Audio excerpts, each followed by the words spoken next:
how do you define the career path of an operations manager?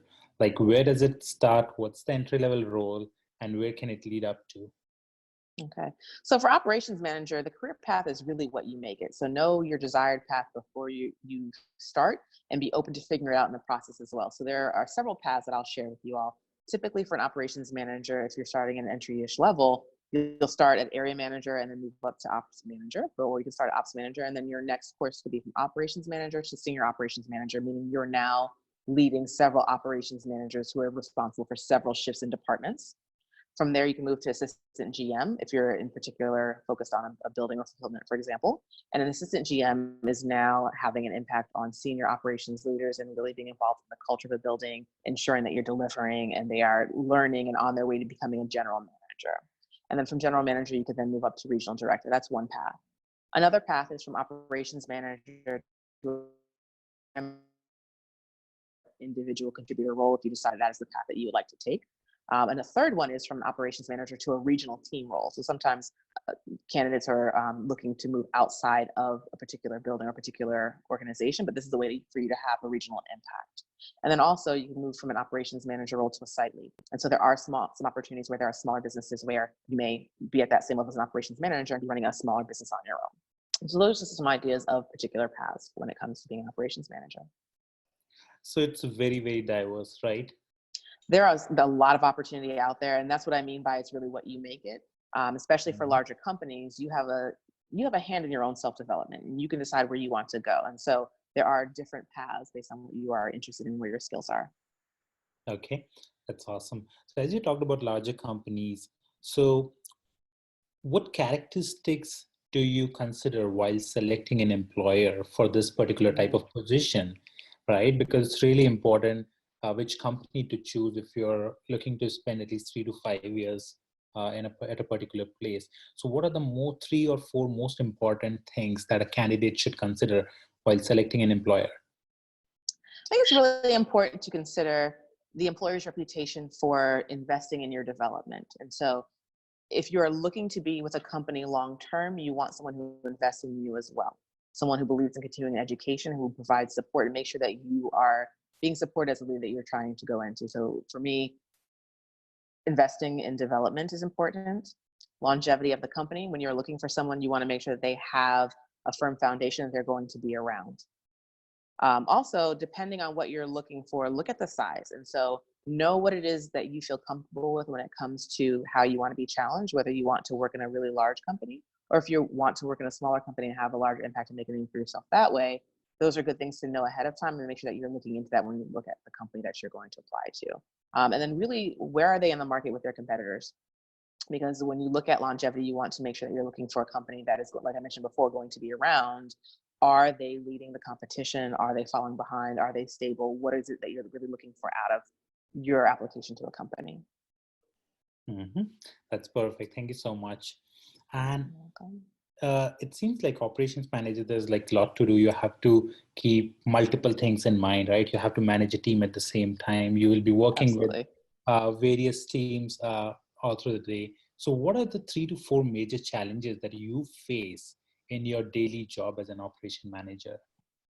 So I will say challenge is really great. And so a lot of times we'll look at challenge as something that's negative, but challenge is a really great way for you to grow and really work in a dynamic environment. So 4 main challenges also that I see as an operations manager are ambiguity. So as much as you plan for an outcome, and as an ops manager, you will have things drawn out by hand, you'll have them on Excel, you'll have very detailed information.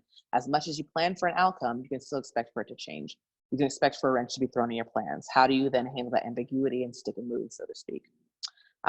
Another one is breaking the status quo. So when you're dealing with an operation, you can bet you'll run into the mentality that something has always been done this way, especially if you're in an operation that has a really large headcount or has what we call veteran employees, people that have been with a company for a really long time. We tend to get stuck in some habits. And so your role as a leader will be to challenge and change that, okay? Also, when you're moving a large team, moving a large group of people on time is a challenge. So understand that oftentimes in operation, you are working with people, especially if you're working in an operation largely impacted by hourly employees, this can be a challenge. Everyone has their own motivation and expectation, as well as life outside of work. So as a leader, how do you move 1,000 people in the same direction and really have it done yesterday? So those are some of the challenges that you see. And then also, as I keep mentioning, results and being better than before, another great challenge is being better than yesterday. So this will constantly be a challenge that you set for your team, that senior leaders will set for you, that the region will establish or a network will establish as a goal for you. How do you take lessons learned and how do you analyze your business performance to be better today than you were before with the same resources? That is great. That is amazing. And I think, and I think it's very helpful for each and every employee who's a part of a team and every team member, right, to continuously get motivated by Absolutely. everyone in the team. If everyone's pushing hard, right, beating their own goals, I think it's great for professional growth. So awesome to hear that. And that's what makes it fun as well. When you Yeah. have competition or you set a goal for yourself and you see that you're able to exceed it, that keeps you going. hmm because I've seen so many of people or like friend in my network, they were in a constant 9 to 5 job, like doing same work, and after 2 to 3 years, they get frustrated. And like now we want to move into either consulting or operations role, Right. right, or the strategy side of it, where there are new challenges every day. So yeah, couldn't Right. agree less. Thank you so much. You're Okay, welcome. Gina, here's my final question, and I'm glad that we were able to cover all the questions so quickly and in such a crisp manner. So the final question is, what advice do you have for aspiring candidates to be successful in their career as an operations manager? Absolutely. So in operations, I have two things that I would like to leave everyone with. Number one, learn at all levels. So from your employees, your peers, your senior leaders, take advantage of every opportunity and seek out opportunities to grow and learn. This is what makes and keeps your operation dynamic. So learning enables you to move with the time and to find ways to operate efficiently and also be willing to get your hands dirty. And so one of the key things when I talk about learning, that's how we grow. You never stop learning. And if you do, that's a problem. In operations, there's a lot that's being done out there that you can learn from others that you can then take and add to your operation or tweak in ways that you can be better, or you can be the one that teaches. And as I mentioned, be willing to get your hands dirty. So servant leadership and operations is key. In all of my roles that I've held as a leader, I've either worked at the level of those who work for me, or I spend time getting in path and working beside my team if I did not do that job before. And so doing so not only really helps me to uncover ways to improve the conditions or processes for my team, it also builds stronger working relationships and earns the trust of my team.